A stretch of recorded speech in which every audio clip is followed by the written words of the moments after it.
Red book రాజ్యాంగం ప్రకారం, ఎందుకంటే అదెవరు చెప్పక్కర్లే, అధికారంలో ఉన్న వాళ్ళే చెబుతూ ఉన్నారు కాబట్టి మా రెడ్ బుక్ రాజ్యాంగం ప్రకారమే మేము ముందుకెళ్తాము అని.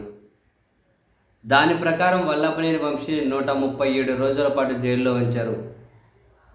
ఆయనకు బెయిల్ వచ్చిన రోజు కూడా చెప్పాం మనం, పాలకులు సాటిస్ఫైగా లేరు, ఇంకా ఎక్కువ రోజులు ఆయన జైల్లో పెట్టాలి కాబట్టి రకరకాల మార్గాలు అన్వేషిస్తున్నారు అని. ఆ రకరకాల మార్గాల్లో భాగంగా వల్లభనేని వంశీ మీద పెట్టిన ఒక మైనింగ్ కేసు రిలేటెడ్, ఆ మైనింగ్ కేసులో ఆంధ్రప్రదేశ్ హైకోర్టు ముందస్తు బెయిల్ ఇచ్చింది. ఆ ముందస్తు బెయిల్ ఇవ్వకుండా ఉంటే వల్లభనేని వంశీని దాంట్లో అరెస్ట్ చేసి మరో 100 రోజులు పెట్టవచ్చు అని అనుకున్నారు. కానీ ఆంధ్రప్రదేశ్ హైకోర్టు బెయిల్ ఇచ్చింది. ఆంధ్రప్రదేశ్ హైకోర్టు బెయిల్ ఇవ్వగానే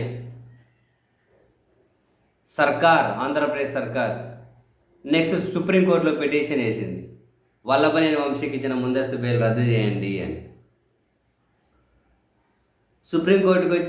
సుప్రీంకోర్టుకు ఆ పిటిషన్ వేసి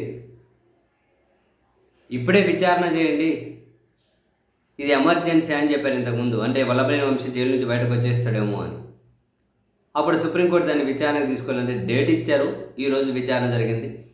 అండ్ వల్లభనేని వంశీ బెయిల్ మీద బయటకు వచ్చేసారు కదా, రెగ్యులర్ వేరే కేసులలో బెయిల్ మీద. సో ఇప్పుడు ఆయనకు మైనింగ్లో ఇచ్చిన ముందస్తు బెయిల్ కనుక రద్దు చేసేస్తే మళ్ళీ అరెస్ట్ చేయాలి అని. సో సుప్రీంకోర్టులో విచారణ జరిగితే వల్లభనేని వంశీ గారి మీద ఎంత ఇంకా సాధించాలి అని ఉందో చూడండి ఈ ప్రభుత్వానికి.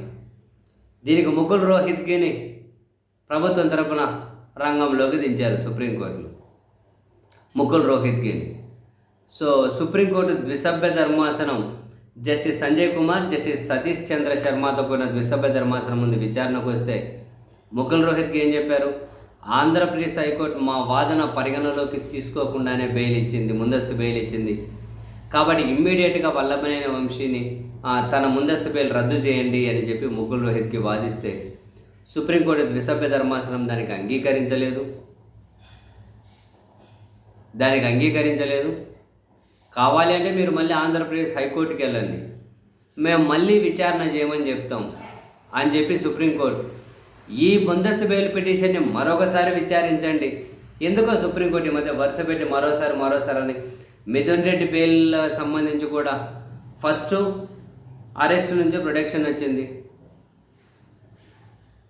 మిథున్ రెడ్డి బెయిల్ సరైన గ్రౌండ్స్ మీద ముందస్తు బెయిల్ విచారణ చేయలేదు ఆంధ్రప్రదేశ్ హైకోర్టు అన్నారు. ఫస్ట్ ముందస్తు బెయిల్ తిరస్కరించింది మిథున్ రెడ్డికి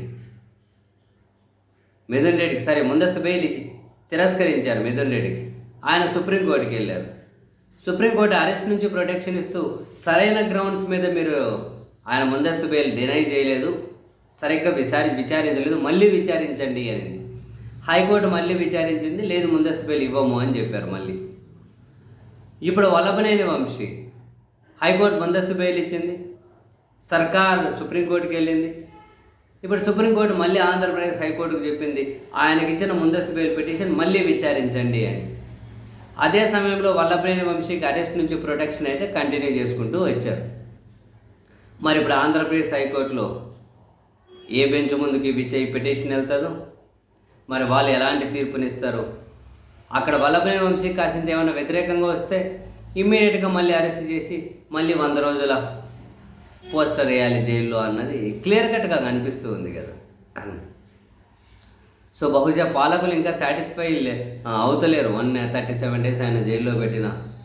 అందుకని చెప్పి పెద్ద లాయర్లను, మొత్తం మీద లాయర్లకు ఎంత ఖర్చు పెడుతున్నారో తెలియదు కానీ లాయర్లకు, పోలీసుల ఖర్చు, మొత్తం కేసులు, అరెస్టులు, రిమాండ్లు, ప్రభుత్వం సగం సొమ్మంతా న్యాయస్థానాలు చుట్టే పెడుతున్నట్లుంది స్వామి.